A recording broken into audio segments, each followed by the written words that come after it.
A point apiece, honours even. Good night for Celtic. Or was it? Welcome back to Fog Football. I've seen a few comments over on our YouTube page, and yeah, well, it's like over on our YouTube page, like I'm covering this on the moon or something. This is on the Fog Football YouTube, but yeah, people are relatively happy with this, and tough place to go. It's a point, and I think it's a crucial point because you would expect Celtic to win the home games. How many of them? I'm not too sure. You'd be looking to win 3, 4 of them, and if you win 3 with this point, that's 10. I think the Rangers. I don't know. Did we get? I think we got 11 points last year. We made it into the top 8. So yeah, it's a crucial point nonetheless. Anyway, what did the fans have to say? That's a genuine shocker. How do we get Celtic out of coefficient calculations? Surely worth the SFA offering them some money just to step aside. Berger, draw against a pub team, not for everybody beating Red Star. Like, see these accounts? I mean, and this is like every football club, right? Every rival. This isn't just a Rangers and a Celtic thing, this is across the board. It's like, what do these people get out of it? I mean, I'm not going to lie, like, sometimes it's funny, and I understand it, but it's like, what is the actual purpose? Like, are these accounts sitting there at work or in the family dinner and genuinely sitting there thinking, here, I'm going to put this out and react to a few things?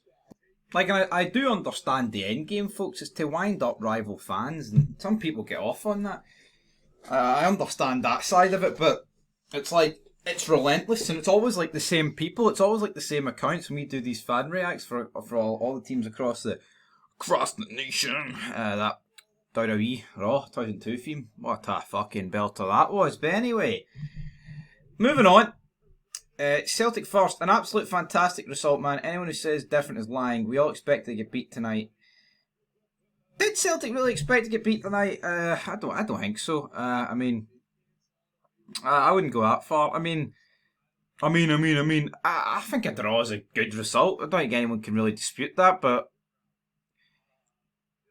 it's a weird one. It's one of it, because it's like match day one. It's like I said in the review. If this was over 2 legs and you drew like away in Belgrade first, and you were bringing it back to Glasgow, or like you'd already won a bunch of games, then you drew here, it would seem maybe better than what it is. But like I said earlier, it's a crucial point for me because it means if you win a couple of your home games, you're guaranteed to get somewhere. Commentators, Celtic and the fans should be really pleased with the outcome. Is this how far we've came? See, we'll see. That's somebody that's not happy with it. Some absolute bangers in the comments. Far better second half, and we looked far less open in an away European tie than we generally have been. Need more games under our belt, but there's signs we can build on. Well, there you go. Lieutenant Dan, scraping a draw, seen as a victory. How pathetic are Celtic? Well, beating Red Star isn't for everyone.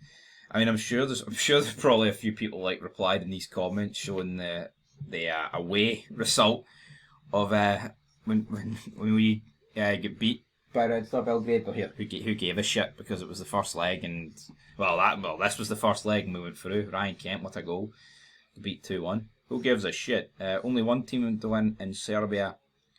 Tell you what, man, Hibs winning 2-0 against Partizan Belgrade, such a result. Game totally bypassed the midfield. Aren't going to get very far in Europe with our midfield playing like that. Hopeless. They were a bit light. Decent away point. Draw a fair result, but we need to sell Hatate, Yang and Maeda. Maedas' head and heart isn't in it. Hatate and Yang liabilities at this level. Tierney, Scales and Carter Fick are solid. Young Donovan looks better every game. Big Kel, superb up top, what a signing. Yeah, I mean, the fact that Maeda got subbed off at half time, we'll look at Chris Sutton's comments on that in a minute, tells you kind of all you need to know. I tell you, if his head is away, right, which to a degree it looks like it, right? If he starts producing performances like that you would be accustomed to with Yang, that's a problem, because Joe is out injured, and I mean, Taniki looks good, but I wouldn't say Balakisha looks that good. I thought, and another thing about Donovan, right? Why wouldn't you play Donovan? Even right, I think Ralston's expected to come back before what do you call him? Johnson.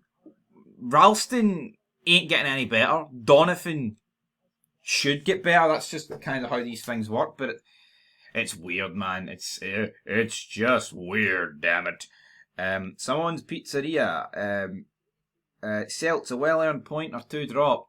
Again, I don't think too many people are going to be greeting about this point. Like I said, maybe it depends. Well, it doesn't really depend, because if Celtic don't pick up enough points in the remaining 7 games, I don't think anyone's going to be looking at this game and be like, oh, that's where it all went wrong. That's where it all went wrong. This would only be a bad point if Celtic needed to win, in my opinion, and they didn't because it was match day 1. Good point, not a great performance. Slow, fanning about at the back again. Atati's a bench player. Schmeichel is finished, set up the goal. But Nygren gives me the fear. He's so fucking weak and lightweight. And the less said about Yang, the better. Young Donovan outstanding. Yeah, I mean, there is a lot of fanning about. I think Atati is done. Buff Egan says that was a much better, or a much improved second half. Young Donovan was outstanding, but for goodness sake, hire a set piece coach and keep Atati on the bench for an extended period. The man is way too lazy. It is. Right, I think it's time we look at Chris Sutton's post about Maedas. What have we got trending worldwide? Release the Epstein files, defund the UN, and hashtag Tot Don. A lot going on. Stockton Street. I don't have a skivvy snack what that is. Chris Sutton said, draw about right. Celtic better be Iheanacho as centre forward as they have a focal point and someone to play off. You need to utilise Maedas better. Donovan mature beyond his years. Brilliant finish for Iheanacho. But that's what he said about Maedas. Maedas off. If he's not injured, I feel for him. A guy who was a revelation playing wide, shoehorned into playing a position he's not comfortable in. Surely playing him off the right would be better. 33 goals last season. A bit of a pickle Celtic are in. Well, we can talk about pickles all day if we want, Mr. Sutton, but I agree. I said, like, why not play him off the right? To me, it made sense to take off Yang, move Maedas to right wing, and then play Iheanacho through the middle, but he took Maedas off. But again, didn't really drastically. I mean, the reason Celtic drew the game is not because of the attacking threat, it's because of the defensive liabilities. I mean, it was a poor goal to concede from a set piece perspective, so he can't really. I mean, Iheanacho, he scored one of his 2 only chances, and the other one, he's pretty unlucky. He's got it on target, and it's cracked the goalie right in the face. Could have skimmed off the goalie's ear and went in, but not cracked him right in the chin. Knockout blow, so to speak. Anyway, folks, that'll do it for the Celtic Fans React.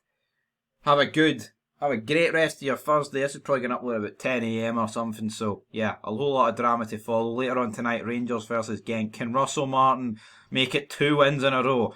It sounds unbelievable. It sounds unthinkable, but we'll be there to cover it all later on tonight. Till next time, peace.